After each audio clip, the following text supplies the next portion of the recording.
Well, hello again. This is another little video. This one is how to set up signalling on your layout. I've been busy just recently doing some for people all over the world actually. This one I think was in Western Australia that I did. This is one I set up this layout with all the signalling system in. And the recent one I've just done is this one, was I think it was Spain, this one. That is what he actually sent me, his track plan. And what it ended up with was that, with all the signalling set up in the system. To do this, all you've got to do is contact me, and then what you've got to do then is to, on your Railmaster file, you'll see whatever your track plan's called, such as this one's called track plan Brian.pin. That file you actually copy and send it to me. I will then put it onto my machine downstairs, because as you know I've got two Railmasters, this one and the one downstairs in the office. I don't put anything on this one. This is totally for this railway up here. I don't want to mess my railway up. So that's the way it works. And then what I do is I'll set all your layout up, put all your signalling in, send you the track plan back again, which will actually have a 1 on the end of it. So if it's not same as mine, which is track plan Brian, it'll be 1.pin. That way around, then you just copy that file into your Railmaster file, and then off your settings over here, you actually pick it up off there, and then it should work. The last one I just did, about an hour after I actually sent it to him, he sent me an email back saying it's in, working, perfect, thank you very much. And that's what I can do for you. Now this particular one is a little bit of a setup I've done. Basically is how to set these up. That one there and that one there are actually double-headed signals, such as I have here. These two here are single ones, because this train is going that way and that train is going that way. You can put these little signs in there so you can actually see which way your track's going around if you can't remember. And what you have to do is here is, if I actually cross the line, which is that one, you see the signals will change. Put them back again, they change. Because what you've actually done is, because you're going to cross there, a train shouldn't go that way, and this way a train shouldn't go that way, because you've got something crossing across there. And it's the same as these. What you've got here though is you've got a double-headed, so if you click these points, these will change. I'll just do this, show you. And then back again. And that's how they work. And then all you've got to do is whatever you've done on that bit, you've got to do on that bit. But also remember, you've got signals this way. So as you see there, it is red, green for the top, red for coming across here. So I actually click this one again. It should, if I'm doing right.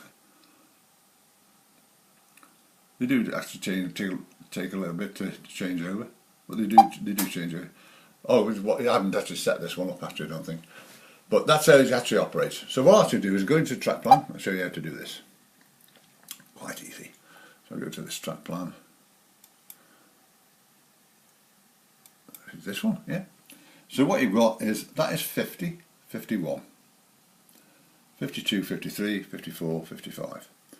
So I'll go through the simple one here. So if actually these points here, so if you actually right click onto one of those buttons, and you'll get that. If I actually move this up over here a bit, so you can actually see what I'm doing. This is 54, and that is 55. So if I press the green button, 54 will be a green, you see, at the top. And if I press the red one, which is going that way, that should go to red, which is correct. But also, remember, you've got that one there, which is 55. So if I pressed the green button here, that should be, again, a green, and if I press the red button, it should go to that way. And so that's the way you do it. But also, one thing, this is Pro, you can only do this in Pro. One thing you can actually do with Pro is also here, you can put the number. So what I've actually got there, that is the number of the point. So all mine, which is all over here, all my points and all my signals correspond to the number of the signal or point that they are. What it does then, and more so for your points, they will fire up in sequence 1, 2, 3, 4, 5, 6. It gives the capacitors time to build up. So that is that one. Now then, when it comes to this one here, remember that's 50, that's 51. So if I actually right click onto there, so I'll just shift this out of the way a minute. That's the only way I can do it, show you. Oh, over there, alright. Right, so if I press the red one, signal 50 will be at red, which is that one, and if I press the green one, signal 50 will go to green. Now, if I do this one, if I've got the red one, signal 51, which is this one, that will be at green, of course. And if I press the red one, the green one, as I say, that one, that'll go there. It's just logic. All you got to do is look at your points, which one you're doing, and look at your signals. So it's just logic. So if I press that one there, that will be a green because you're going to go that way, and that one should be at red. If I press that one, which is going to go that way, that one will go to green, and that will go to red because you can't go across that bit there. And that is the logic of doing them. If you do have problems with them, all you've got to do is send me that pin file and I will do your signals for you. Of course, everybody has different ways, but all my stuff, as you know, everything on my layout is Train Tech. I totally believe in Train Tech. One of the things you've got with these particular things is on these signals down here, at the bottom there is two little contacts. You put a paper doubled over, click that, the light will flash. You then come back to your layout, not this, but your normal track plan, and all you do is click the button on here or here, whichever it may be. I'll just come out of that one for a minute, don't want that one. So what you'll do is actually just click the green one, we'll say, and what will actually happen, that signal will then be set. And with the doubles, what you do with the doubles, you touch it first and you get one signal flashing, and you set that one.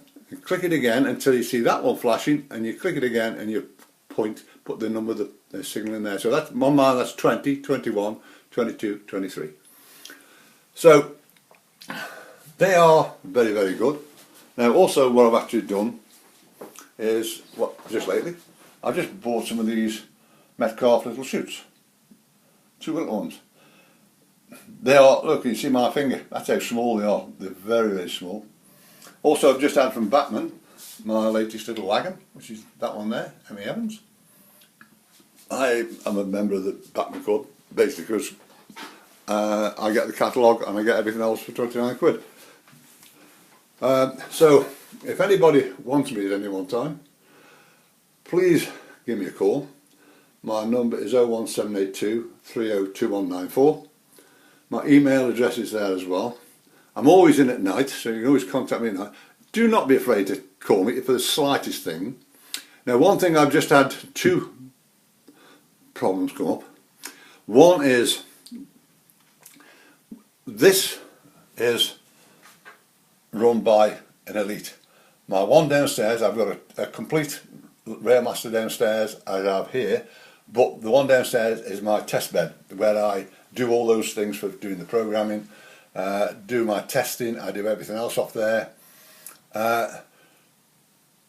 You either use that one or an E-Link. The one downstairs has got an E-Link on it. Do not plug the two together. If you plug that and that in, you'll blow your E-Link. So you only use one or the other. As I said before, the reason I've got that is, one thing is it runs on 4 amp, which you'll need if you've got biggest layouts. The E-Link downstairs runs on a 1 amp one. But also is that if I had a bit of a problem with this, which I don't have usually, is I can check my trains, see whether it is something on the track that's faulty, but then I can actually run my trains off this if something went wrong with my Railmaster. As it happens, it never really does. The only problem I have with this thing is when I come up here, if I'm come up here for a couple of days, Windows 10 decides to do an update before I can actually do anything, so I can spend half an hour waiting for that to over before I can actually do it. But again, as I'm saying, I'm always here, so please contact me if you want to, and I will see you again soon. Thank you.